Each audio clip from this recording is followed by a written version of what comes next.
Amen. Just have to wear them. Okay. So we're going to start. I recorded last week's Shiur, you know. Could you send me an audio from last week? I don't have an audio from last week. I'm ready when you are. Okay. I hope this is good. All right. So today's Shiur, we're in between Parshas. Last week was Lech, now Vayera. And the title of today's Shiur is Khashoggi, Pocahontas, and Avraham Avinu. Khashoggi, Pocahontas, and Avraham Avinu. If you got that, it's easy to remember. All right, so I'll preface by saying I always like to start with Divrei Torah first, that both Lech Lecha and Vayera contain a lot of esoteric and important information. It's not just what it seems. You have to be very careful in reading the text, that there's many, many, many important messages that the Medrash identifies. And it's important for us to be aware and put together the picture of what's really happening. What is really happening? We speak about the war of the 4 and 5 kings, Avraham Avinu rescuing Lot, which we know in this week's Parsha, he's going to, anyway, Sodom is going to be destroyed, and yet Avram saved Sodom just ki'ilu moments earlier. What is really going on? And so we have to understand it because it's a critical part of Torah. And I mentioned there's the Rabbi Nachman of Breslov speaks in his Chidushim, and it's quoted by his Talmud Rabbi Nassan in the Likutei Halachos on Shabbos, which is the first section on Shabbos. He says that one of the permutations of the word Bereshit, which is Barashit, is what that Hashem created the world that's going to be for 6 days, is a remiss to 6,000 years. But it also has another commutation, and that is that it is the cornerstone of all Torah to come. What does that mean? So I'll give you a metaphor. We know about and only today we can really give us a metaphor, the concept of DNA. When you speak about a human being or an entity, if you identify their DNA, then you have access to a lot more than a small molecule. What do you have access to? The entire person that will develop in every which way that it'll develop. Another analogy from science today is the idea of stem cells. What do stem cells do? They revigorate. You can inject them in a person, and it creates a whole new source of inner life, right? It's like a rebirthing of those cells that have so much chiyus in them. They have so much life in them. Why do they have so much life with them? Because they're from the very beginnings of life. They're literally taken from the umbilical cord, right? And taken from the umbilical cord. Today, everybody has to ask questions whether you should, put the stem cells away. It's actually a very good idea. They freeze the umbilical cord. Because why? Because those cells carry within them the keys to spurring life. It's like they're the very submaterial of life, the nucleus of life. So too it is lahavdil with Torah. Bereshis actually, and certainly Sefer Bereshis and all these parshios, are the story of the world unfolding. It's not just stories that happened long ago. It is actually the DNA of the entire Seder HaBriah, which will continue, as Chazal tell us, for the 6,000 years, and we're so close to the very end of that process. So if you really want to understand a person, analyze the DNA. If you really want to give life to something, get the stem cells. That's what Bereshis really is. Starting from the word Bereshit itself, which has so many permutations that it's absolutely mind-boggling. The great tzaddik, Abir Yaacov, who we've spoken about, takes the word Bereshis and makes it into notrikun. Notrikun means Beis stands for a word, Reish stands for a word. He has an entire sefer with hundreds of permutations, teaching incredible range of Torah lessons all from emanating from the word Bereshit. And what's he teaching us? It's a beautiful saying. I will bring it in. The Baal HaTurim does the same thing. I don't know if there is a Baal. Yeah, there will be a Baal HaTurim here. 1 second. Let me just share with you, for example. The Baal HaTurim on the page. They should. Yes. So what does the Baal HaTurim say, for example, about the word Bereshit, among other things? There's a large Orachayim here.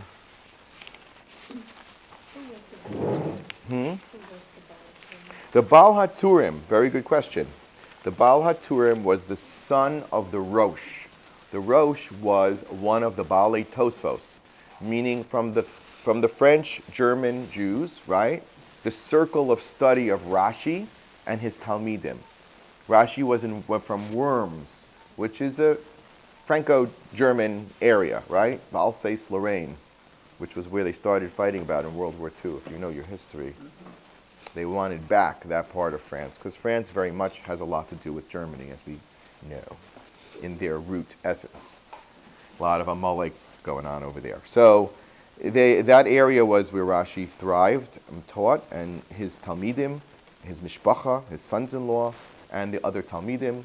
And one of the greatest Talmidim was someone who eventually left Germany due to persecutions and ended up in Spain, which was a much more liberal country at the time. And that was Rabbeinu Asher. And he is one of the 3 pillars of halacha. He brought the Tosafist knowledge. In fact, he wrote a book called, which we call today, Tosfos HaRosh, bringing together 200 to 300 years worth of Tosfos scholarship on the Talmud and on many, many different areas of Jewish law. They were in the Christian world, remember. They did not have contact with the Jews in the Muslim world, where, for example, Spain. Very different societies, very different cultures, and their Torah learning also reflected more, it was inbred, you know what I'm saying? It was, when they would receive Sfarim from the Arab world, like the Rambam, it was a huge episode, because they would then see if someone had a different opinion than them. They were like in an isolated world. In fact, that's how one of the most famous books, quote unquote, against the Rambam, the Ravid of Prosquires, who was from French, disagreed with the Rambam because he had a different Masorah, he had a different way of learning the Talmud than the rabbis in the Arab world, in the Muslim world, I should say. And that's why we have what we call Machloket Rishonim. So all of halacha had to deal with how do we sort this out. So the Sfardim, of course, chose the Masorah of the Rambam, and they created that was the primary basis. However, the author of the Shulchan Aruch also took into consideration 2 other great poskim. One is the Rosh, which would be we would call the greatest of the Iker of the Ashkenazic tradition, and he took that as a second pillar, and the third pillar was the Rif, who was close to the Gaonic dynasty, which was from, the Edut Mizrach, which is, Iraq, Bavel, and Iran. So, Spain was already Western, as far West Europe as you can. So there were 3 worlds of Torah life. There was Western Europe, there was Midwestern Europe, so to speak, France, Germany, and then there was, of course, Baghdad and Iraq and the Middle East there. So the Rif's traditions were North African, but the North Africans came from Iraq. They migrated out of there, and they started to move eastward towards North Africa, and they settled there. There's a very famous story about how 4 great Torah mines were captured by pirates and distributed and were ransomed by communities across North Africa and Europe, which is like the story of how Torah spread out from Bavel. So now you understand that by the time you get to the Rabbeinu Asher, the Rosh, we're talking here 14th century. We're talking here well after Rashi, well after the Rambam, and when the world is about to go into a tremendous upheaval with the Gerush Sfarad, and the Jewish world is about to change forever, okay? But He came at that time, the end of that era, right before the dispersion. So now, he said, and the one thing that's very interesting about the Bali Tosfos is that they also were great Kabbalists. And they enjoyed the esoteric part of Torah as well, and wrote about it. So I think the epitome of that was the Baal HaTurim, the son of the Rosh. He brings in, his approach is this follows. Anytime a word appears in the Torah that's in an unusual format, he matches it to a format anywhere else in Tanakh. And then he says how those two are compared. Okay, so he links word constructions from all different parts of the Torah. That's one method he does this. Then he uses gematriot and also ramazim within letters. And the third thing that he does is what's known as smichos parshios. Not always, but he often asks the question, why is this parsha over here and it neighbors another parsha? And Rashi quotes many midrashim like that, but the Rebbeinu Tam unearths many more of these ramazim. So he's, I would say, under the surface. When you're going under the surface of the Torah and you're delving in, you put on your goggles and you're snorkeling in the Yam HaTorah, lahavdil, that's the Baal HaTurim. So, for example, he wanted to show us what the world, what in Kadosh Baruch Hu was referring to. So here, take the word Bereishis. He says you can break up Bereishis into Bayit Rosh. That's a reference to what? The Beis HaMikdash HaRishon. The first Beis HaMikdash is referred to here. Davar Acher, it spells out the word Echad B'Tishrei. Scramble, word scrambles. Word scramble Bereshit, and it spells first of Tishrei, because that was Rosh Hashanah when the world was created. Another thing is bara shtei. Hashem created two Toros, the Torah Shabbal Peh, the Torah Shebechsav. Another example, Osios, which is what I referred to earlier from Rav Nachman, Yira Shabbat, honoring the Shabbos. So Rav Nosson of Breslov quoted this permutation of the word Bereishis to speak about the fact how powerful Shmira Shabbos is as it relates to that core DNA of the world. Do you understand? Shabbos is not a mitzvah. Shabbos is the world. You understand? Shabbos is the design of the world. I understand this on many levels. Look what he says here. Lo mar lecha shebeschus Shabbos nivra ha'olam. What does that mean? Beschus Shabbos nivra ha'olam. That the world's purpose finds a structure in Shabbos on many, many levels. One, that there's a finite sense of time where Hashem wants you to finish your work in this world. Number two is that there's steps that you have to go through in the creative process. I can't get into that now. I would like to talk a little bit more in terms of the Sfiros and Kabbalah, but I'll just tell you Bigadol. That Hashem, by telling us in the hidden Torah, the Kabbalah that we have all the way back from Avraham Avinu. Avraham Avinu wrote a sefer known as Sefer HaYetzirah. If you haven't heard it, Aryeh Kaplan has a magnificent translation and compilation which opens the door to understanding a book which is not understandable. That book speaks about the osios of the Aleph Beis as having energy.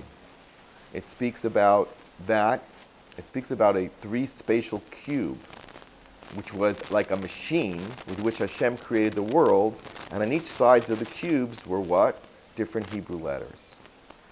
That 22 letters of the Aleph Beis, and then it goes on to many other things. But what do we see? You know, Lahavdil of Avdalos, the Sfiros are the 3D printer. You know what a 3D printer is? You can make yourself a hamburger. How do you make yourself a hamburger? I don't know. You put it all in a machine, and you put a 3D thing, and it makes you a hamburger, right? It makes you, I heard, my wife told me that you can make a house through a 3D printer now. Right? They have... You can make a heart. You can probably make anything. It's a modern day Sefer Yetzirah, do you understand? And with Sefer Yetzirah is how, like the Maharal and people in the times of the Gemara, and if you look at Aryeh Kaplan's Ari Kaplan's commentary, Sefer Yetzirah, it says that it was very common that they would create golems. There was even some Amoraim who used to make their Shabbos instead of shopping. Beef was expensive, so they made a 3D cholent, 3D printer cholent. They would create an animal, a little cow, every Erev Shabbos, and shecht it and eat it, l'kavod Shabbos. So what did Hashem actually do? He gave us the technology for creation. I have to repeat that. This is very, very important. That's really what I'm conveying to you.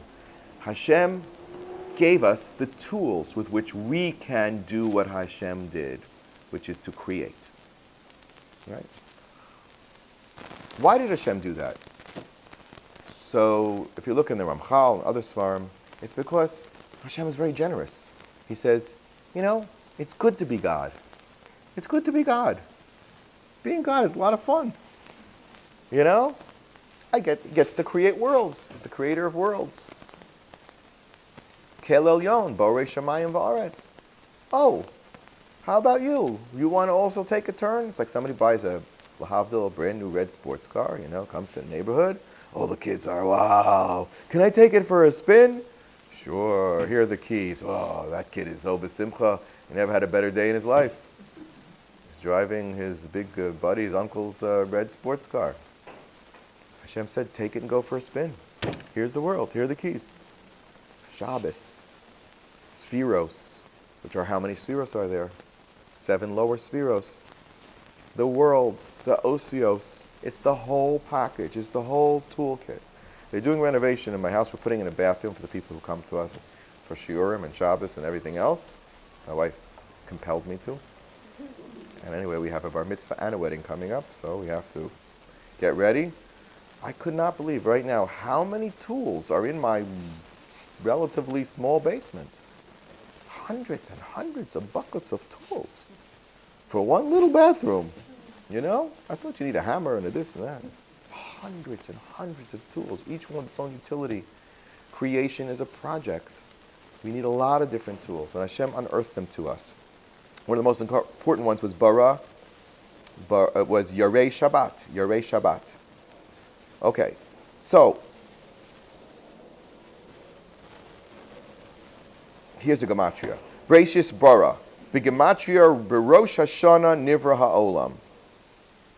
It was just mind-boggling, the access to this hidden knowledge that the Balaturim had. And what is he telling us? It's all in that word Bereishis. It's all there. That's the DNA. Okay. If we don't understand that, then we're missing the whole point of Sefer Bereishis. Why do we need Sefer Bereishis? Because it's teaching us the basic yesodos of the world's unfolding. Now, on that note, let me go back to the title of our shiur, now that we spoke some Divrei Torah. Khashoggi. What does that name mean to you? Khashoggi. Who was this guy who's now in many small pieces? They made burgers out of him. He was a journalist who was outspoken critic of the Saudi regime. And what did they do to him? Lovely. That's how they treat people who are a threat to them. They don't go to the Supreme Court and say, oh, let her come into the country, just a kid. Let her advocate for the destruction of Israel in our university. I'm talking about that girl that came in there. Oh, come on, She's a celebrity now. Yeah, now we just empowered the whole BDS movement. Great. That's not what they do in Saudi Arabia when they have a problematic person. They have other solutions. And guess what? To the world, that looks horrific, right? But guess what? That's their essence. And that's why they do it. We can't do it. We just can't do it. If an Israeli would do something that looks morally questionable, the entire world will condemn us. They can't take down the Bedouins who stole the land with the European money to build entire cities for themselves. Oh no, because that's not about chesed. About chesed would never put out a poor Bedouin, because Am Yisrael doesn't do those things. because we're internally tov. And that's why they hold us to a double, triple, 100 standard. But the B'nai Noach are not. They can be forced to be good. They can be inspired to be good. But internally, they're not tov. Only Klal Yisrael has that bracha and Avraham Avinu was the one who reached that pinnacle. And if you want to be like Avraham, God bless you, and transform yourself into a Ben Avraham Avinu, you can. But you're not born that way. A Jew is born with a genetic tov. It may not be mitpateh, like the DNA may not develop into what it was hoped to develop to, but the potential is there. By the Ummah Olam, it has to be completely uprooted and earned. Much, much, much difficult journey. That's why Yishmael, who we read about his birth now, is called what? Pere Adam. A wild man. Yad kolech chadbo. What does that mean? They're always fighting with each other. They're always, come on, I can't be a mensch. No, it's not a mensch. Now here, contrast to, what does Avraham Avinu do to Yishmael to make him good? And what else? Rashi says an interesting thing. He was the one who he says, go get the cows so we can shech them for the guests. Rashi says he was mechanech him.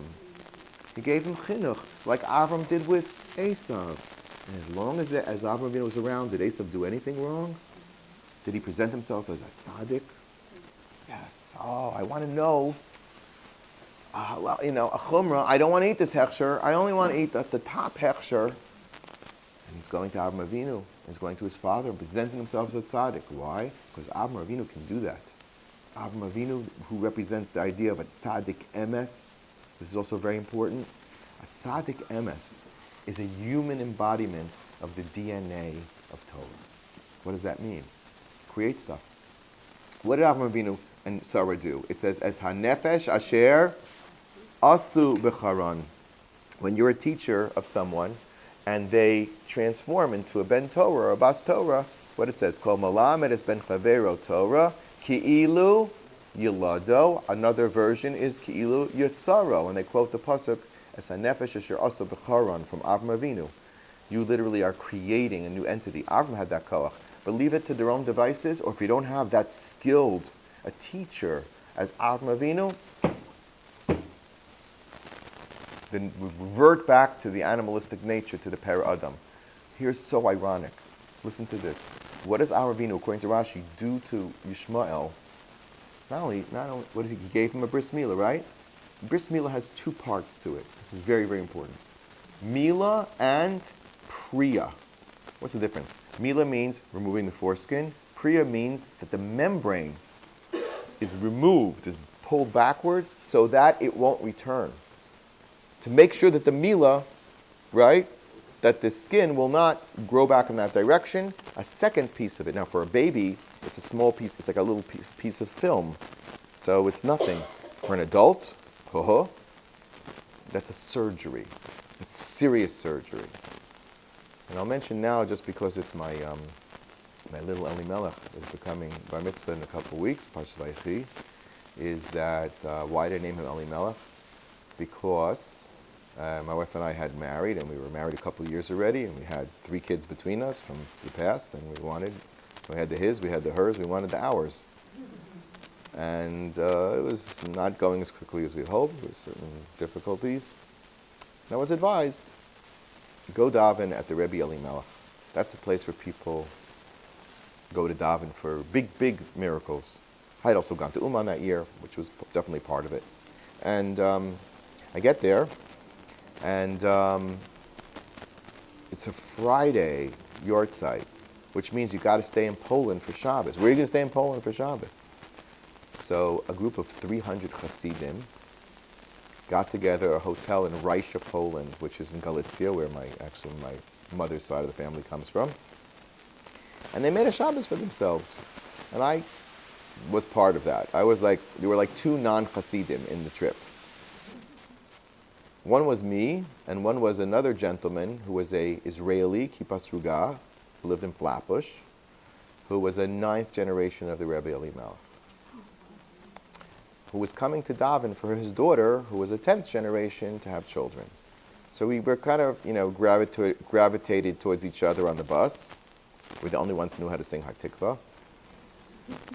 And as it turns out, we kind of started hanging out together a little bit, and we decided that instead of going to Rabbi Elimelech at 4 o'clock in the morning, having traveled in a bus for 24 hours and not having the strength to daven, that we would go back to the hotel. This was the idea of a Satmar Chassid. Satmar Chassidim of all the solutions.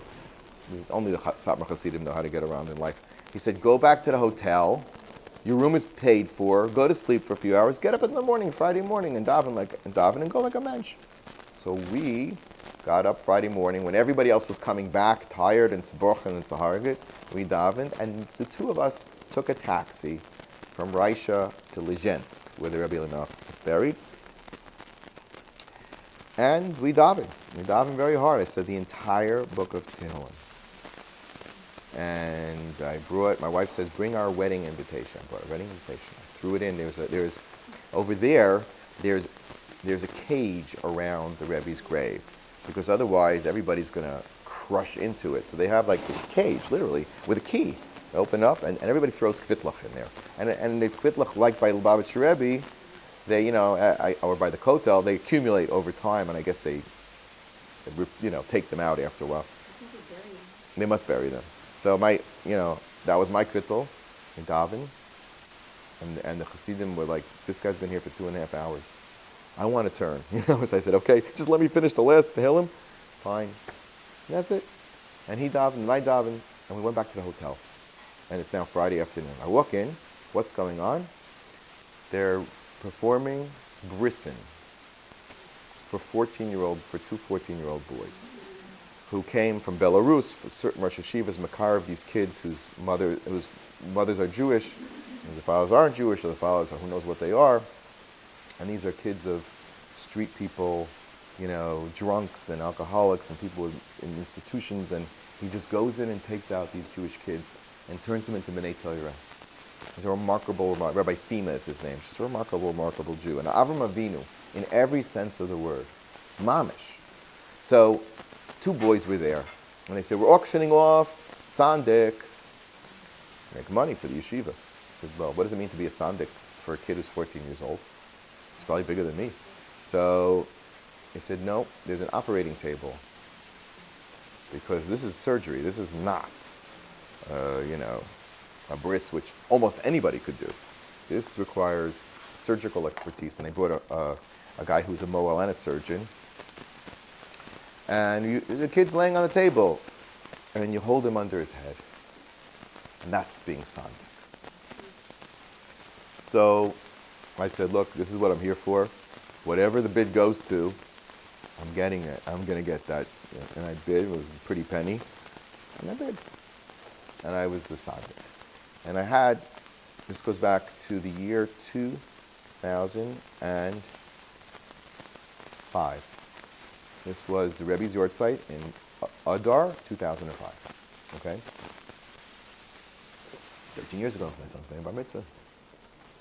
And I had a cell phone, not a smartphone, a cell phone. Don't get all nervous. And I said, you know what? I'm going to say the bracha. Which bracha? Lachniso lebriso shel Avram Avinu. That's what a father says, right? There's nobody to say that bracha, so I'm going to say the bracha. So you know what? Let me get Chani on the phone. She'll say Amen. Sure enough, she was home. And my oldest stepson, who's married now, we have our first granddaughter, Tehilat Sophia, who's coming soon, was home because he generally didn't go to school. That was another issue. But they both said Amen to my bracha. And I felt like we got the blessing to go forward in life. You understand? We had to get to that stage where we were ready to add another member to that crew that needed a lot of work. So, sure enough, about 9 months later, my son is born. Now that boy who I did the bris milah from, his name, he took the name Elimelech. His real name was Visa Gargusha from Belarus. a beautiful blonde-haired boy. He was like a model, like just very sweet looking. Okay. Now, through the rabbis of Yad, what's the name, Yad Eliezer? Yeah, one of the organizations there, I kept in touch a little bit. But before we get there, so I call up my friend, who's the 9th generation, and I said, it's now a year later, and I have a son who's like almost 3 months old. I'm making a Sudas Hoda'ah on the yard site in Far Rockaway, where we lived at the time, Lawrence. And why don't you come? And he says to me, I'm very busy. He goes, what are you busy with? He says, I'm making a bris. I'm making a bris tomorrow, whatever. So I said, do you realize what you just said? You're making a bris on the actual yard site. And he's like, I'm coming. And he came, and he gave me a little silver kos as a gift, which my son Elimelech uses. And so he was a 10th generation. And they say that for 10 generations, Rabbi Elimelech davened that his descendants should not be rich, so they shouldn't be, too much in own. So thank God that kid was the 11th generation. And shouldn't have any financial issues. Okay. Fast forward the story. We make Aliyah in 2012. And I kind of follow this kid a little bit, send him some money a little bit once in a while. Where is he? He was learning in Belarus for a number of years, and then he came to Israel. And I get a call, he's getting married in Yerushalayim. And the Stoliner Hasidim are involved in this, so they're making like this. I go to the wedding, and it's all like Rebbes and Hasidim, and he found a girl also from Belarus, and I got a bracha under his chuppah. And since then, he's had at least one kid that I know of, more than one. And they're a beautiful couple, and they live here, like literally,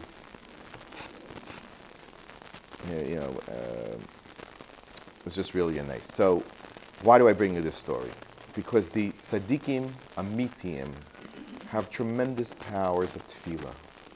They can talk Hashem into almost anything.